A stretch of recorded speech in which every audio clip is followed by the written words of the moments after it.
for me, it will help me a lot about my project, which is helping and build a training center for women in difficulty here in Madagascar. I mean, in my community. So I will help them to learn about quality products because they do like beautiful handmade products. And well, I'm a fashion designer, and I would want to work because I work with artisan people here.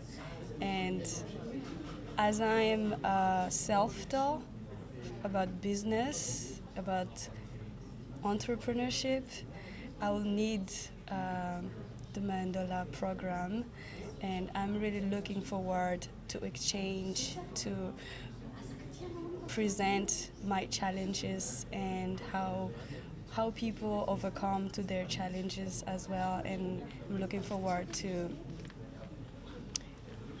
networking with other African and American people.